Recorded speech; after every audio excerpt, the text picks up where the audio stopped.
நிவினும் குமரனும் கடையை எல்லாத்தையுமே ஏற கட்டிட்டு இருக்கும்போது கரெக்டாக அங்கே விஜய் வராரு. பார்த்து அதிர்ச்சி அடைகிறாரு. என்ன நடந்ததுன்னு சொல்லிட்டு கேட்குறாரு. அதுக்கு அவங்க 2 பேரும் சைலண்ட்டாக இருக்கும்போது விஜய் வந்து யோசிக்கிறாரு. எனக்கு நல்லாவே தெரியும் இதுக்கெல்லாம் காரணம் வந்து அந்த பசுபதி தானே இது எல்லாத்தையும் பண்ணது. அவனை நான் சும்மாவே விட மாட்டேன் அப்படின்னு சொல்லிட்டு டென்ஷன் ஆகுறாரு. அப்போ கரெக்டாக காவேரி அங்கே வராங்க. காவேரி பாருப்பா விஜய் ரொம்ப டென்ஷன் ஆகுறாரு, இங்கே வர வந்திருக்காரு அப்படின்னோடனே அதிர்ச்சி அடைகிற காவேரி, நீங்கள் ஏங்க இப்படிலாம் பண்ணுறீங்க, எதுக்காக இங்கே வந்தீங்க, உங்களை போலீஸ் தேடுதில்ல, ஏதாவது போலீஸ் கிட்ட மாட்டிக்கிட்டா என்ன பண்ணுறதுன்னு சொல்லிட்டு காவேரி கவலைப்படுறாங்க. உடனே வந்து கவலைப்படாத காவேரி, நான் போயிடுறேன், அதை பற்றி ஒன்றும் இல்லை, ஆனால் இங்கே பார்த்தால எப்படி பண்ணியிருக்கான்னு சொல்லிட்டு அந்த பசுபதி சும்மா விட முடியா, நான் இப்போவே எதுக்கும் ஏதாவது ஒரு முடிவு எடுத்து ஆவேன் அப்படின்னு சொல்லிட்டு விஜய் அவசரப்படுறாரு.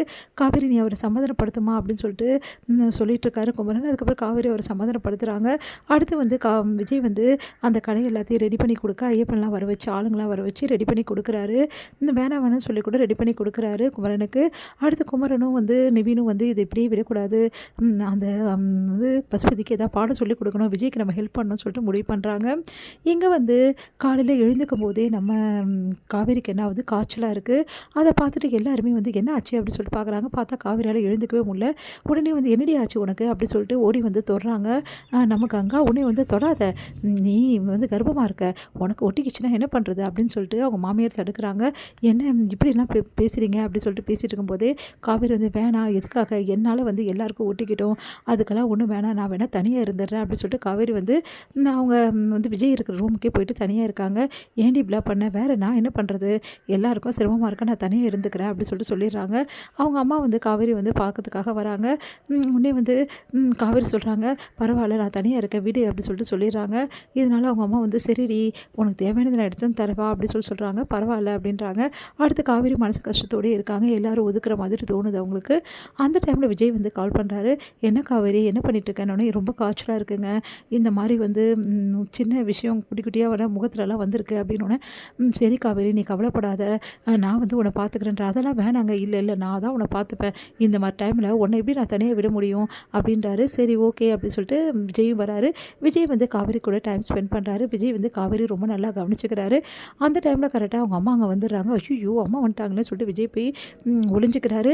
உடனே ஐயோ அம்மா பார்த்துட்டா என்ன பண்ணுறது அப்படின்னு கதவு பின்னாடி ஒளிஞ்சிக்கிறாரு. அவங்க அம்மா வந்து பார்க்காத மாதிரி காவேரி வந்து பேசி வந்து அவங்கள சமாதானப்படுத்தி அனுப்புகிறாங்க.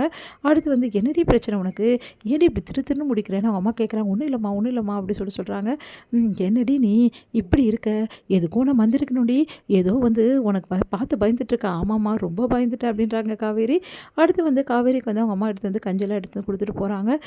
நீ வரவேணாம்மா, தேவைன்னா நானே வந்து உனக்கு ஃபோன் பண்ணி கூப்பிட்றேம்மா, எதுக்குமா இங்கே வந்து உனக்கு ஏதாவது வந்துச்சுன்னா என்னம்மா பண்ணுறது அப்படின்னோடனே, எனக்கு என்னடி வரப்போகுது, அவளாவது கர்ப்பமாக இருக்கா, வந்துடுவான்னு சொல்லிட்டு அவங்க மாமியார் பயப்படுறாங்க.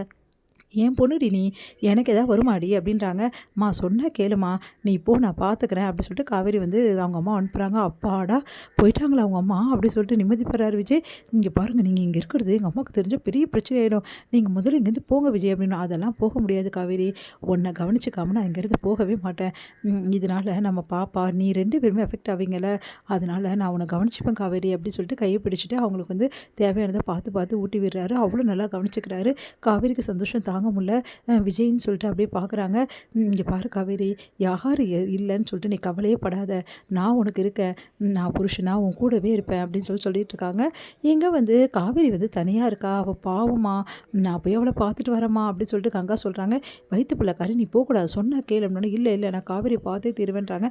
அதெல்லாம் போகக்கூடாதுன்னு ரொம்ப பண்ணுறாங்க. அதனால் கங்கா என்ன பண்ணுறது தெரியாமல் தவிச்சிட்டு இருக்காங்க. மனசு கங்கா ஃபுல்லாக காவேரி யோசிச்சுட்டு இருக்காங்க.